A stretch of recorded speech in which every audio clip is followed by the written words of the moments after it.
preschool. Hopefully you got to see the video that me and Miss Amanda made with some Bible songs on it. We tried to pick some of your favorites that you could still sing along with. If you're like Miss Jessica, you miss singing songs and Bible with preschool. I miss you guys a lot.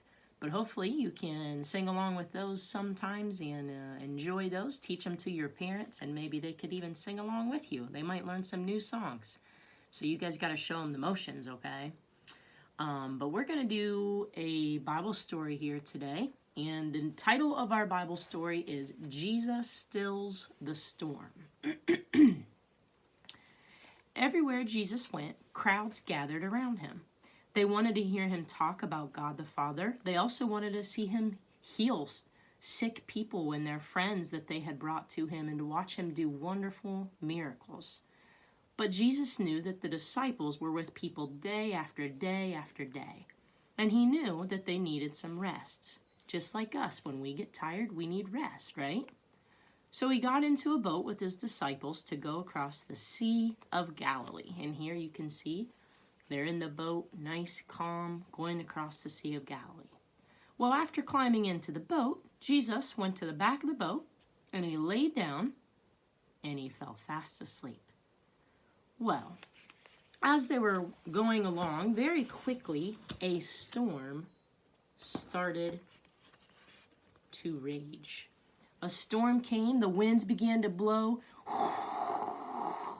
nice and loud, and whipping those waves, the high waves right around, all around the boat.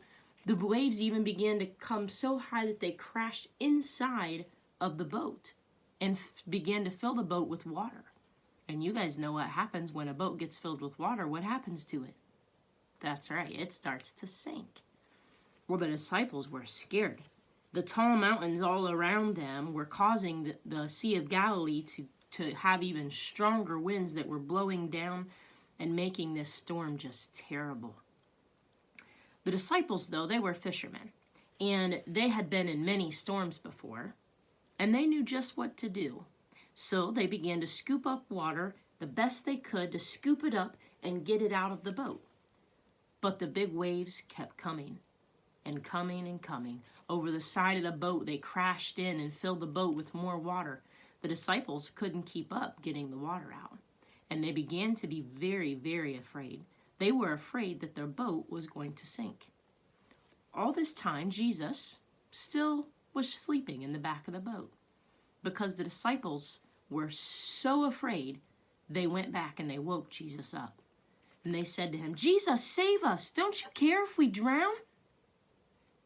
Well, Jesus woke up from his sleep, and he opened his eyes, and he looked at his disciples, and he asked them, "Why are you afraid? Don't you trust me?" Jesus stood up, and he did this neatest thing. He spoke to the storm. He just used his words, and he said, "Peace, be still." And just like that, the waves stopped, the wind stopped, the rain, everything just completely went calm. Just like the beginning of the story, it went from this to this with Jesus' voice. That's all it took. Jesus is powerful.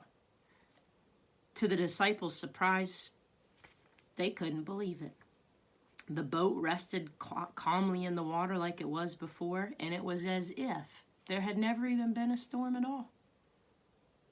The disciples looked at each other and they said, "Even the wind and the sea obey him." They knew that no one else could make the wind and the storm stop except for Jesus, except for God. And that caused the disciples to believe and to know even more that Jesus was God. And you know, just as they could trust Jesus preschool to keep them safe during that storm, we can trust Jesus when we're afraid too. And I think of our verse that we've learned, Psalm 56:3. You guys know it. "What time I am afraid, I will trust in thee." And I encourage you, parents and grandparents, maybe you even right now are a little afraid of the things going on around and the uncertainty of things. But when we go to God's word and we rest in his promises, we can have comfort and we can have peace.